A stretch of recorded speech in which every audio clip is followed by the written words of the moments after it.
Yeah, fingers. Yeah. Whatever you just did there. Yeah. Okay. Sorry, the okay symbol. All right. So another day and another podcast. So this is Tony, and we've got something exciting to tell you about. Hopefully, your wife and your mom are not watching, right? No, I think as long as they're not watching, we're probably good. Yeah, we put up a disclaimer. No Wife, no mom. Right. Yeah. It might be exciting for you. Wasn't exactly exciting for me. No, it was absolutely horrible, but yes. So Crescent Race Day. Yeah, man. I don't know when it was. When was it? Like September? No, I do. It was July 24th, 2021. It was the exact date of the race. He knows the exact day, which is amazing. So we went to CMRA to do a Grom race, and everything turned out well. I mean, it turned out well for you. What was I, like fourth, fifth? Yeah, and it's wild because last year, weren't you second or third? I think Josiah won last year. Yeah, I got second. Yeah. So apparently you just got slower, Dude, fatter, one of the two. No, it's fatter for sure, and that chocolate eating for sure. But the good thing is I was right behind you guys, so that makes me feel better, I guess. Yeah, I mean the race itself was phenomenal. I think it had been building up for the year. Dude, Josiah trash shows talk. Up. Yeah. Oh man, the trash talk. It's nonstop. Love it. And it's one of those instances where Crescent, I think, because it is DFW local, there's so many people who ride, Groms, but also race bikes in general. Yeah. There are a lot of Grom riders that show up for that race. It's always the biggest grid. Dude. And I'd venture to say it's also, for me, it's the most fun race of the year on the Grom. Oh, dude, it's the best. Yeah. It is the best, especially like when you're like drafting and you've got to draft to get by and then you can't move and then just so we know, if you go and watch the race, which it's up on our channel, everybody had cams except for, so it's true. Just FYI. And he held his own. He did a fantastic job. Damn right. Damn right. The person who didn't do a fantastic job was me, because I had an 8-second lead. I don't know what happened in that last turn. Seriously. What happened? I have no idea. I just blacked out. No. Oh. I was going to be like, damn, that's what happened? No, so going into Little Bend was spot on, but I think because you all had the draft to your advantage, I was pushing my own wind, and I think I just slowed down ever so slightly. I messed up. What's the long left-hander? It's like wagon wheel or something like that, just before going into Ricochet. Yeah. But I messed that corner up, probably lost half a second to a second, and by the time I got to Little Bend, the whole pack of you, Josiah, Raheel, Corey, everybody caught up. Josiah passed me, and I think I got flustered, so I messed up the final corner. Going up the hill, was in the wrong gear, got no drive, and ended up taking second place by like 0.0005 seconds or something terrible, man. It was ridiculous. Dude, but it was a good race. I would have driven my Grom off a cliff, just to be honest. 0.0005. It was close. We'll have to look up the exact time. Yeah. It was pretty damn It's close. ridiculous. Yeah. No, that's awesome. It was pretty cool.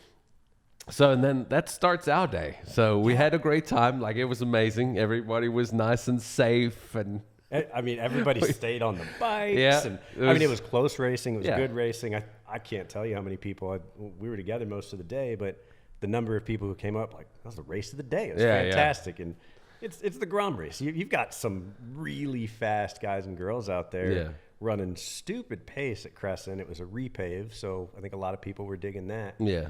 And, to have the Grom race as the show of shows, I think was pretty cool. No. Cool. I mean, that's what makes it nice is when there's so much overtaking and it's so close and people are trying to get in front.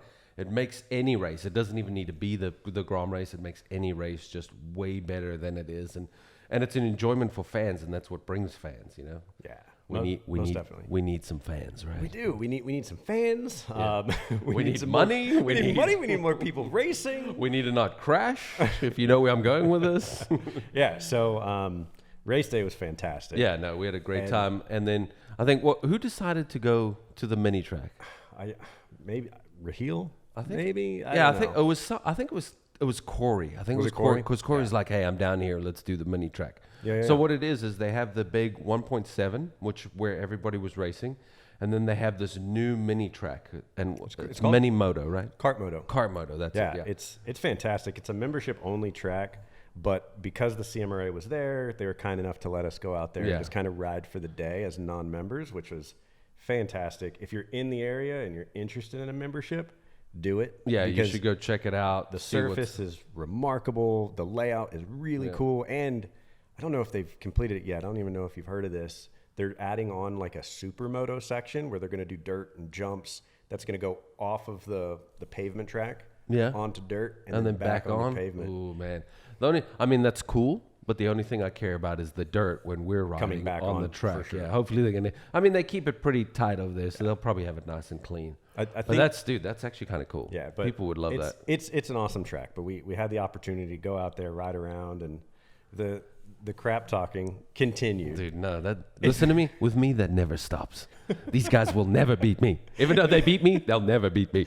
So it just continued on, and what was funny is it was an opportunity, I think, for all of us, myself, Raheel, you, Corey, to just get a little bit of practice, ride with some folks that we don't really get to ride with all that often on the track. And learn a couple things. Yeah, last year in the Grom race and just last year in big bike racing, it was my first full season. I had an absolute blast doing it, but I had a lot of learning that I had to that took place over the year. Everybody. Right, and in this race, I was quick. This year, I felt incredibly quick, more confident on the bike, more confident with the bike and myself and my abilities.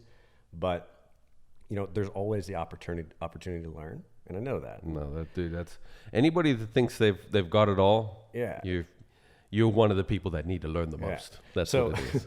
We were going to use this track time as an opportunity to learn, but then maybe a corner in, we decided all right, cool. Maybe we go warm up, maybe we don't warm up, and then of course it never happens that way because we're talking major trash, and then things just get worse as the further down we travel down the one lap that we're on the track. It just gets worse and worse and worse. And I think what happened for me was you said some shit about, I'm pretty sure I have the unofficial Grom record out here. So I was like, all right, cool, that's going to change. Dude, I have that on all tracks. I'm like, I have the unofficial Grom record on this track. Yeah, so you went out. Corey was behind you. I think we were just we were cutting it up a little bit, first lap or so. I'm pretty sure in the fourth or fifth turn, I just blew the corner, went straight off the track.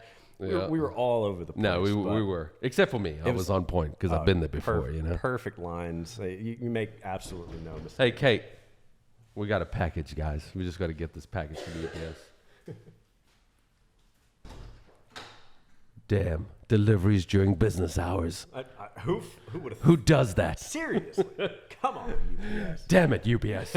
Damn you. All right, so basically, there's never any warm up. We should have never said the word warm up because there is no warm up. All we did is we just started to go after each other right off the bat. And the tires were cold, front end was sliding. I was sliding all over the place. Out. Yeah. I don't think you can take people and personalities like us and put us on a racetrack. No, I think that's just racing and racers in general. Yeah. It happens. It's the personality. And the thing the great thing is it sounds like it's unsafe, but it's not. We know what to do. We know when to push it. We know not when to push it. But when we go at it at the speeds we're going at it, even though we say Groms and you guys are like, oh, Groms are nothing. You come here and try beat us on a Grom. I don't think it's going to happen, But anyway, it turned out to be amazing, except for the second lap, was it, maybe? I think, I don't know what lap it was exactly. He doesn't remember, but I do. It was lap 3, I think it was. It was lap 3? All right, because cool. we got the one out lap, and then we got the trash talk lap, and then it was it was basically okay, we get half a lap to warm the tires, right, and then it's on, and then things went downhill from there. So. Yeah, they went downhill. So real fast. What we'll do is we'll still talk, but check out the crash. So let's take a look at the crash, and then we'll talk about it. So.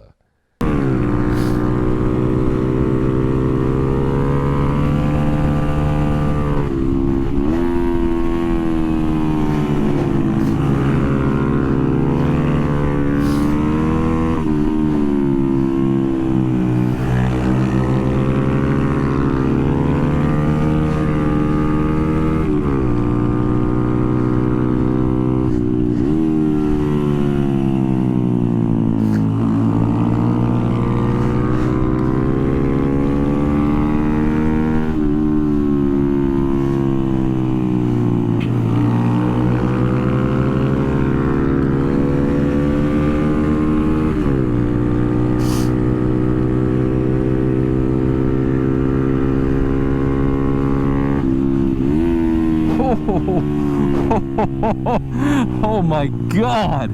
Hopefully he's okay. Oh, let's go back. Oh my God, hopefully he's okay. Holy crap, that was big. Okay, so now that you guys have seen what happened, and we'll play it at the end of the video. I'm going to give him a copy and stuff, so he has a copy of it. I've been holding on to the crash for a while, but what you can see, if you guys go back or wait for the end of the video, is what you can see is, so you're on the outside. No, I was on the inside. Oh yeah, you were on the inside. That's right. Okay, yeah. Coming out of the final corner, like I was just like ever so slightly in your draft, and then like you said earlier, I would say that all things considered, equal bikes, like you are faster than me, and I know that, you know that, but because of the cam, because of the gearing, I drafted you, got out of your draft, made the pass pretty easily, and the same thing. I mean, you're still fast, dude. Yeah, but like got right behind Corey, and then you were taking his draft, exactly. That's right. That's when you went on the inside, inside, and you know the unfortunate thing, racing is dangerous to a degree, and like when we talk about the front was pushing or the rear was sliding, whatever, we can control those things. Unfortunately, whether it's a track day, whether it's a race, there could be a racing incident, and it sucks, but that's kind of what this was. It wasn't. Right. I don't think it was my fault. I don't think it was Corey's fault. I think that we just took two different lines into the same corner. No, I mean, that's so what I was going to say is your line was more go in and then make the turn, and Corey's was not that. Corey's was like mine, where you're shooting to make the loop to go around. And that's what happened. You took the inside. He thought you were going to turn, but the thing is he didn't know you were there until the last second. Oh, yeah. And that's exactly what it was. Last second in different lines. I was going to take that more of a sweeping line, a little bit of rear brake, pull the front in, and then hit the apex, and then move on to the kind of the back chicanes. And it was... And Corey, so what happened is, if you guys look at the video, he went longer than Corey. So by the time, Corey didn't know he was there. By the time Corey hit, when they came side by side, Corey was already turning, and then that was your brake lever. It was, yeah. So his clutch hand essentially got underneath my right handlebar, lifted the front end of my bike, and then... Yeah, and then all hell broke loose. All hell broke loose, and whatever like deity you believe in, I'll say, you know, God grabbed me and just threw me to the pavement. Dude, it was... It was violent, right? It was. So if you watch the video again, you'll hear my voice, like in the video, because obviously I have my mic on. And I'm like, because the initial thing is this is what we were talking about. Is the initial thing is when you crash on a Grom, you're gonna be fine. Yeah. It's like he's fine. It's a Grom. It's not a big deal. But the problem is it's the same thing. Doesn't matter. It all depends on how you land and how you hit and how bad, or like the worst thing ever is what could have happened. If it happens to anybody, is when that front brake lever is touched. So if you don't ride with one of those damn brake lever guards, man, you've got to have it. Yeah. So and that's the thing is, so you can hear my voice. I'm like, I laugh for a little bit, and then while taking the corner to come back around, I'm like, oh my God, that's pretty damn big. And my whole voice changes because it processes, you know? It did. And it processed, and I'm like, oh my God, that was big. And you kind of, typically, just your personality, and your character traits, like, you are fun, kind of happy-go-lucky. Yeah. You're always, like we're going to make it happen. Right. And it's pretty wild because in the video, I mean, we're friends. We're out there. We're competing. Yeah. And I went down, and it's like, oh, man, Tony went down. But then it's like, oh, man. Yeah. Then Tony went down. And so one of the things is, even though my voice changed, you can hear it because I'm like, dude, that's not, you can hear it. So if you watch the video at the end, we'll put the whole thing with a couple laps and stuff. But the other thing is besides the crash, like, you get worried. I didn't stop right then and there to check. So this is what a couple of you track guys, or quite a few of you track guys need to learn. There's no stopping on the track. I didn't know what was behind me. I was paying attention there. I let off the gas a little bit, as you guys can see, but then I look behind me to make sure nobody's there. I still circle the track. I don't cut back. I don't stop. There's nothing I can do for him at that time because he's already crashed. Yep. So what you do is you make your way around the track, then you go find out from an official or somebody that knows what they're doing, what's going on, if you have no business being on the track. You guys have got to learn that. We've seen a bunch of people that ride smart just stop right there if it's your buddy. You can't do anything for them. Like if something major has happened to the person that's crashed, there's nothing you can do unless you're some amazing doctor or something like that, and you're like, oh, let me stop. That looked horrible. And that's happened. Yeah. You know, I know that CMRA events in the past. Like, we race with all kinds of perfect people, example right? is, do you know Derek Wagner? What at Hallett, right? Yeah. Yeah, like I don't know the full example. story, but we race with all kinds of people. Doctors and lawyers and dentists and anybody under the sun. And what's wild is, I think in that incident, I mean, dude, listen, I would have definitely given you mouth to mouth. Thank you. Definitely. But that's the thing, is it's just that thing that I can't, like, there's not much I can do with, you know, that 1 minute that I made it back around to check on you, while to go back up there, check on the bike and everything. So that's the thing that, you know, hopefully that's one of the things that you need to take from this. Yeah. So after that, this is when stuff started to get weird. I came into the pits and I was like, okay. I told Kate, and Kate was like, man, that looked pretty bad. I was like, yeah, I think it is pretty bad. So what I did is I was like, you know what? Let me go check on him. So I went up there. He's picking up his bike like normal. Yeah. Everything's fine. And then he's on his way back. And the first thing I noticed is he did not correct his helmet. Now, I don't know about everybody and how they think of things, but I've never in my life seen a rider not correct their helmet when it's out of place. I've never seen it. Every time I've crashed off, the first thing you grab, because it's on your head, you correct your helmet. Around, yeah. So. And that's the first thing. So I left it. I was like, I think in the video, I hope there's a clip. Well, the problem is I don't think we had the video playing because I went and put my helmet down. Okay, so what I'm hoping is I do have it in there, because I went up to Kate and I was like, man, I'm worried. You know, he looks fine, but he did not correct his helmet, and that's the first thing I said to my wife. Got it. Yeah. So then, that whole thing, which is so weird, is we were talking. I'm going to play the video for you guys. Don't worry. You okay?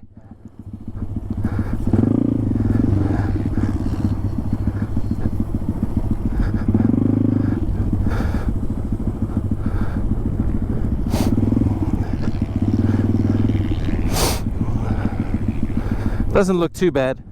You feel okay though? It was a big tumble.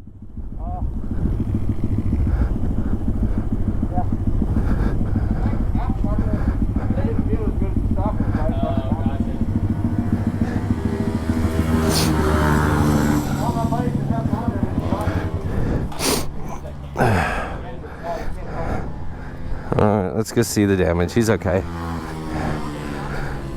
Hey, you sure you're okay? Okay.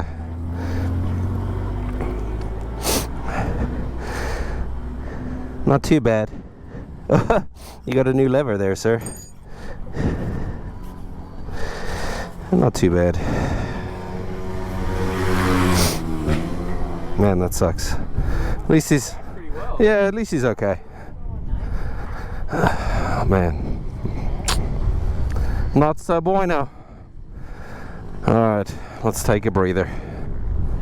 We're talking. I'm like, hey, dude, is it okay? You're okay? He's like, yeah, man, I feel fine. It was a big deal. Yeah. I was like, dude, your rear set's broke. Not a big deal. It's cool. Well, I'm pretty sure the first thing, how's my bike? Yeah. How's my bike? It's fine. Is everything good? Yeah. So it was. That was probably where I was like, okay, he's fine. Yeah. You know. And then I still went back and told Kate about the helmet, and I was like, we'll see. Yeah.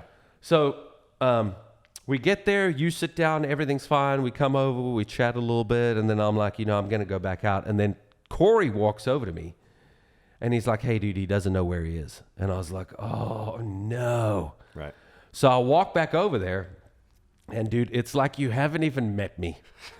Like, if anybody's dealt with a concussion, because the minute I saw it, I was like, damn it, he's got a concussion, so we'll just stop for the day. Yeah.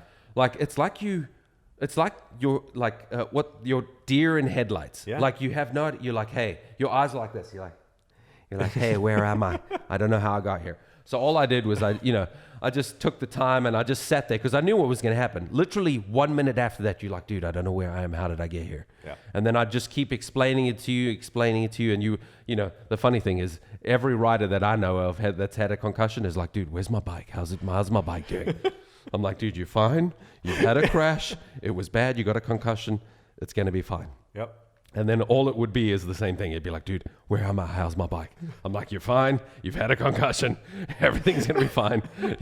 You're fine. How many times did we have that conversation? I think it was like 25. Nice. Yeah. That's fantastic. Yeah, and that's the thing. So here's the thing. If you ever deal with somebody, dude, it was so weird. And, you know, I think the wild thing about it is I went down and I have no recollection of the crash. Like outside of seeing the crash, no recollection. And like I knew I crashed, obviously. Yeah. And I think for me, one of the scariest parts was, you know, so you sent me the video afterwards, watch the crash. So you see millions of crashes. Yeah. I think for me, the wildest thing is the clip where we're walking, or I'm like kind of duck walking my bike back, and you're talking to me, and I'm answering. Yeah, Like, we're like having a perfectly conversation. fine. You're like, hey, like, that was a pretty big crash. Are you okay? Yeah. Yeah, I'm all right. Like, I don't remember any of that, and that to me is the scariest part. It is. And you know, okay, so 20 opportunities for me to tell you who I am, who you are, what happened, how my bike is, and it didn't happen. And I know at some point the EMT medical personnel were called over, and how long was it before like I realized, all right, cool, this is who I am, this is where I'm at, I know what happened. Dude, I think it was, I mean, it had to be just below, maybe like 25 minutes, 30 minutes, something like that. That's wild. That's wild, because the first thing I remember is talking to the EMTs and, you know, doing the whole light thing, standing me up, holding my shoulders, stand on your own. And then everything kind of came to, looked at the bike, looked at you, realized that the people that are standing in front of me are medical professionals. And it was like, oh shit. Like, this is real. And I'm sure you saw it, dude. No, like, I turned white. The white, and no, dude. I don't remember exactly, but I'm pretty sure it was like, my wife is going to kill me. Yeah. Followed by... I was like, hey, do you want me to call your wife? You're like, no. I was like, okay. I'll give it a couple minutes. Man. Yeah, because you were like, I want to deal with it so she hears it from me that I'm okay and stuff. Because, you know, when you, like, just like with Kate, if you get a call from, like, another person and like, hey, your husband has been in a crash and stuff, it immediately sets off danger. Like, you know, especially... Yeah. So, and that's the last thing you want to do. You just, like, if I call Kate and I'm like, hey, man, I'm in a crash, I'm okay. Yeah. You know? And I think I waited probably 45 minutes to an hour, gave her a call. And what was wild is I felt perfectly fine. You know, about 45 minutes to an hour later, I was pretty cognizant, aware of everything that was going on. I understood that I crashed. I remembered the race, you know, the actual Grom race, loading my bike, all that kind of fun stuff. And it took a little bit for it to come back, but it was good. And, you know, I told my wife pretty much immediately. And what's funny is I didn't tell either of my parents that I crashed. My wife texted my mom and dad. They're like, yo, you need to check on your son because he had a pretty big off. And for some reason, he still hasn't told you. I don't know why. Like, I was scared to tell my parents. Oh, yeah. Which is odd. Like, I'm a 34-year-old man. I shouldn't be scared. But Mommy. Mom, I'm sorry. I love you. I'm so sorry. Just so you know, it wasn't my fault. No, so it wasn't. Please forgive me. Yeah, I think the unfortunate reality is it's a dangerous sport. It doesn't matter the bike you're on. Nah. You know, where were we going? I think, so my bike's a little bit quicker than yours, just given the gearing and the cam. So Probably 55 to 60. Yeah, somewhere. Yeah, around you know, there, starting to brake going into that corner. Yeah. You crash at 60 miles an hour. It doesn't matter what No, it doesn't bike matter. you're on. And that's the thing is, it's Yeah. you know, we take it lighthearted because it's the Grom, but dude, you can still get mangled up. And I think that brings to light the importance of good gear. And, you know, good helmet, good gear. I think you and Kate talked about it in the 6D helmet in the video not too long ago. Don't go out and spend $3, $4, $5, $6, $7, $8, $9, $10,000 on a motorcycle and then roll into your local motorcycle shop and get a $70 helmet. Dude, I get like, so what? disappointed people do that. Dude, these eBay helmets, like we bought a couple right. to show people. Oh, did you Oh, really? dude, we're gonna smash the hell out of them. Nice. But That'll it's, be dude, fun. it's, dude. But the problem is you see them, like, dude, I'll show you in a second. The flexibility, like you can bend the bottom of the helmet almost touching the other side. Yeah. It's so terrible that you guys would do that. Yeah, like, I know. It's wild that you can buy them, and I don't know. But anyway, I think for what we do, you know, being competitive racers and being out on the track, it is important that you have good gear. And the helmet that I was wearing. Dude, I yeah. brought Look, it. I'm so glad he brought this. Look at this thing. We'll have to get like Oh, somebody, well, we'll have to get John to do I'll some, get like, some super B-roll cool and take a look. And, Yeah, so everything about it is destroyed. You've got the top of the helmet that got absolutely destroyed, the whole front chin bar, the visor, and dude, this is off a Grom. This is off a Grom crash. And what's wild is if you actually like open it up. Yeah, and, it's all cracked on the yeah, inside. what is like what is this? Just some kind of it's not. What is Whatever the hell they make helmets out of. Right. That stuff. It's not supposed to flex. I say polystyrene, but what do you there guys we say? go. I like polystyrene. Yeah. That works. Yeah. That stuff. But that's like the hard, it's like the hard, soft version of it. If you can see this, feel this, I Dude, mean, it's it like is- the it's whole malleable thing to is the cracked touch. right there. So, and that's the thing is, this is what I was telling him earlier, which I don't think he thought of, but is he had the helmet on, he didn't correct it, Yep. but I think the pressure was holding from like the blood flow or whatever, I and the have minute no you took idea. it off is when everything's happened. So Yeah, but so this is an HAC Arfa 11. Yeah. I love it. A couple of people have said there's no way that you should have been knocked out or had a concussion, and I don't know. Like, you can be the judge. I think that I was knocked out when I hit the ground, and that's probably for the best because like you think about how quickly I crashed and Yeah. what immediately happened. I Yeah. hit the ground, literally went straight to my head. And because my arms were in, Yeah. you ever see a UFC fight and somebody gets knocked out? yeah, and they get just straight frozen? down. Yeah. Yeah, so like I was kind of frozen with my arms in, my legs stiff. So when I started rolling, I just rolled and my arms weren't out and they Yeah. weren't getting beat up because, like, let's be very honest. Oh man. It was a bad crash, but it could have been a lot worse. Oh, it could have been way worse. Could have been a lot worse. And, so I think with some of the new regulations for helmets, like the FIM standard, where Yeah. it has to have like that rotational mass support, like the 6D does. Yeah. Maybe that could have helped with the concussion. I don't know. I think it was a violent enough crash that no matter the helmet, it would have definitely had an impact. God, But it was straight to the ground, dude. That was, man. it's crazy too because I should have brought my leathers. My leathers don't even look. They're not scuffed. Like, I took a red Sharpie, a black Sharpie, and they look brand new. Really? I swear. that's awesome. swear. What to leathers you. are those? They're the Bison leathers. Oh, So, nice. Yeah, Nice. Man. So I'm one of the Bison sponsored riders and rode for them in 2020 and 2021. And Yeah. They're What about the new year? fantastic. What about the new year? So I'm not super sure what I'm doing for 2022 as far Yeah. as racing goes. So I wanted to make sure that other folks who are going to truly competitively race had the opportunity. So I didn't put my name in this year to be kind of like a newly sponsored rider. Look for at that, 'em. guys. Giving the younger crew a chance to get sponsors. I like you already. But yeah, man, the leathers, they don't even look like they've been touched. The That's gloves awesome. are pretty beat up. Hey, as long as they protect, I'm And down. they did. And they protected. And it's wild when I ride normally, when I'm on the big bike, I have an airbag. And Corey even said this too. Yeah. And Corey said, man, like racing the Grom, I took my airbag out. Same thing. Same thing, right? man. It's like, it's a Grom. I'll be fine. So didn't have the airbag in to deploy Yeah. when it definitely needed to, which God. it is what it is. I think the moral of the story is shit happens on the racetrack. Yeah. You got to be prepared for it. You have to be Prepare for prepared. it. Don't go cheap. Yeah. You got to get a good, a good helmet. I'm telling you guys, this, and this is the way I think when I think of things. If you buy let's say a $750 helmet, that helmet is made for $200. Do you see what I'm getting at?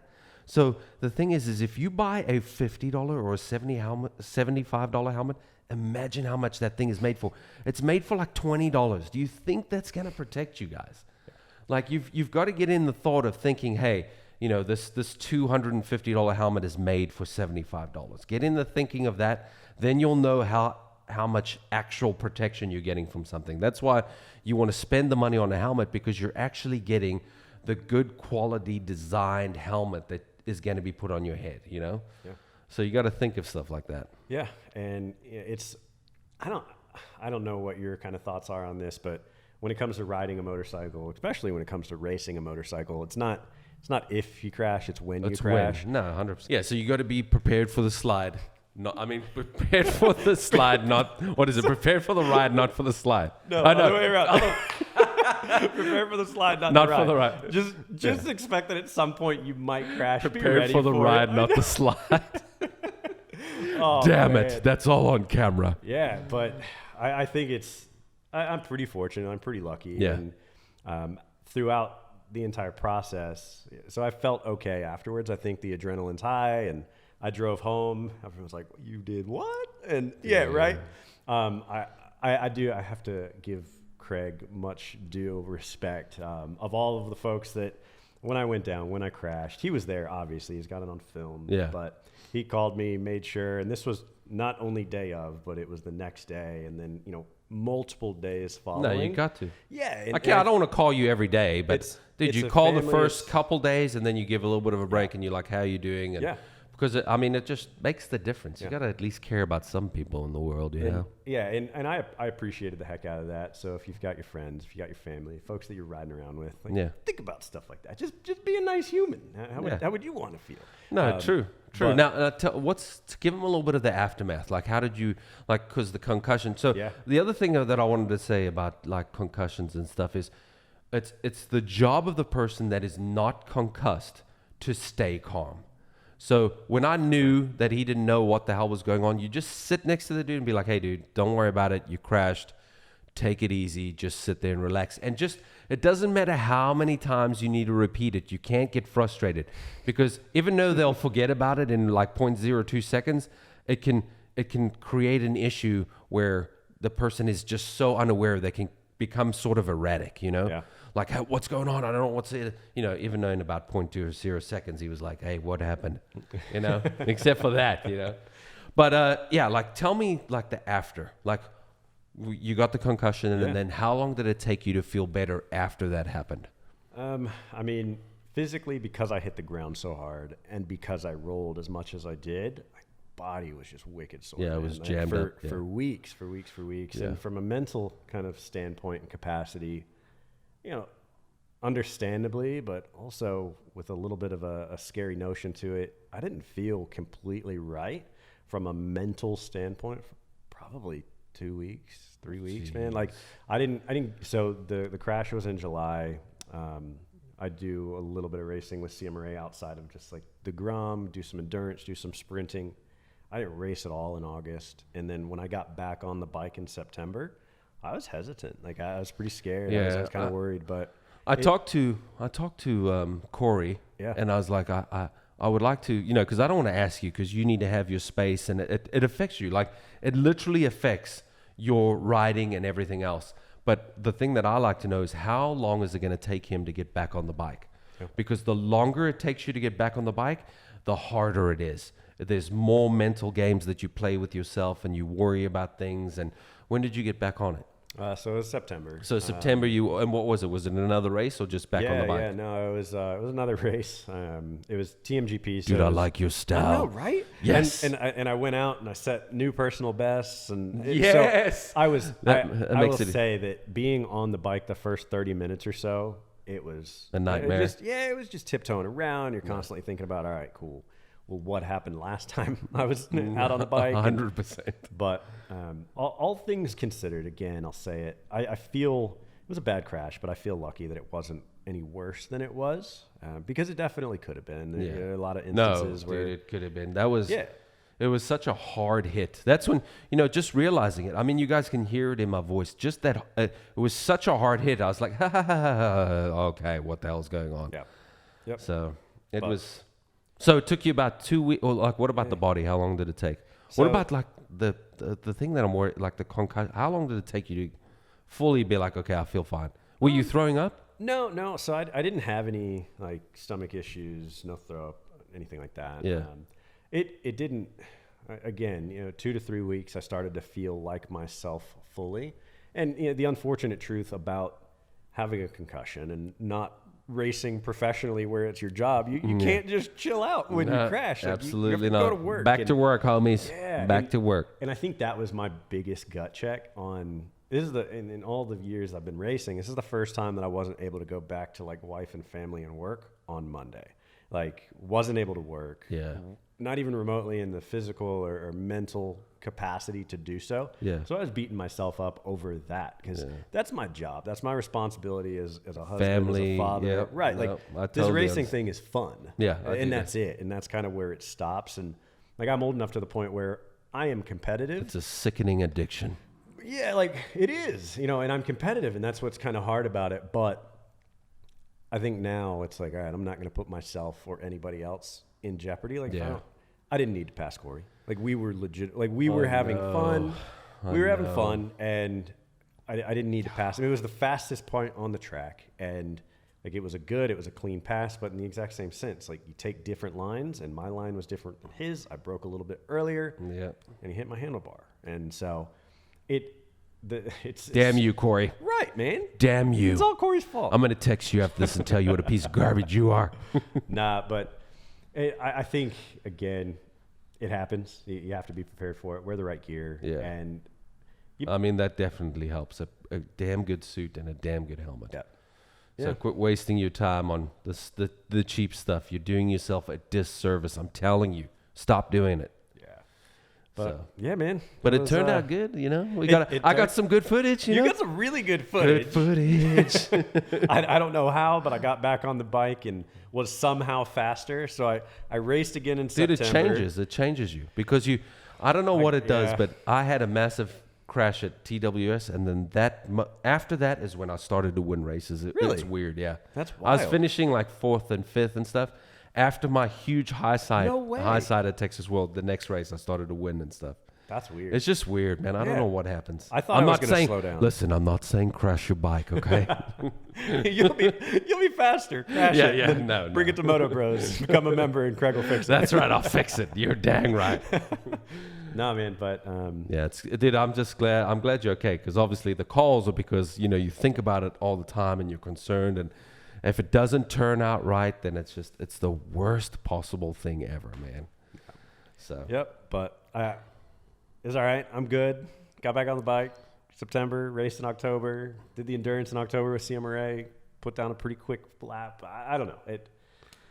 Don't let a single crash, completely There we go. halter and hinder any kind of riding that you do, whether it be riding around on the street, riding and racing. Yeah. It's going to happen. Just be prepared for it. It goes together with processing what happened.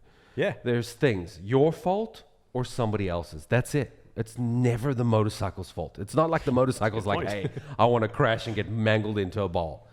You've got to learn to process what happened so you can move forward. If you don't do that, it's stuck with you. You don't feel right. It's a mental game. You've got to think of those things. So don't blame the motorcycle. And everybody tell your moms, don't blame the motorcycle, okay? Tell your moms and your wives, I guess. Very, very good point. You're damn right. I want more people in the motorcycle world, Get rid of these damn cars on the road.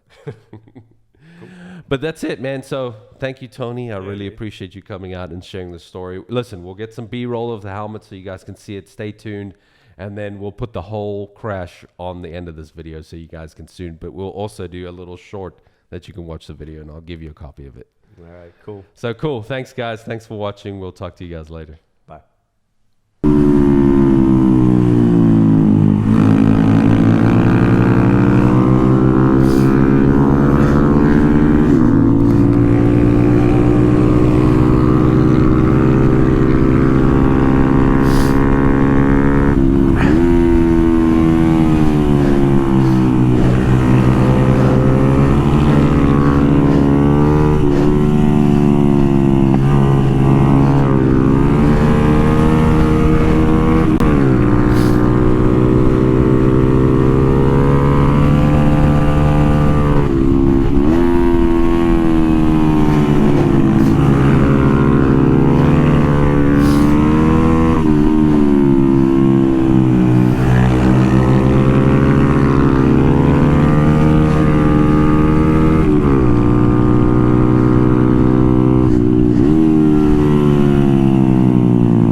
Oh my God. Hopefully he's okay. Oh, let's go back. Oh my God, hopefully he's okay. Holy crap, that was big. Holy crap, that was big. We'll make sure he's okay. Oh my God.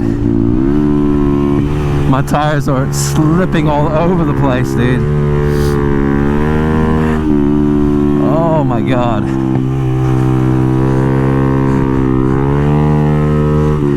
God, hopefully he's okay. Oh my God, dude, that was big.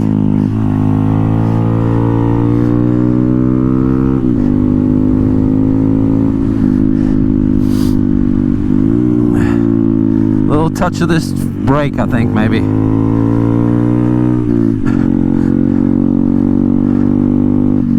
Oh my God, that was bad.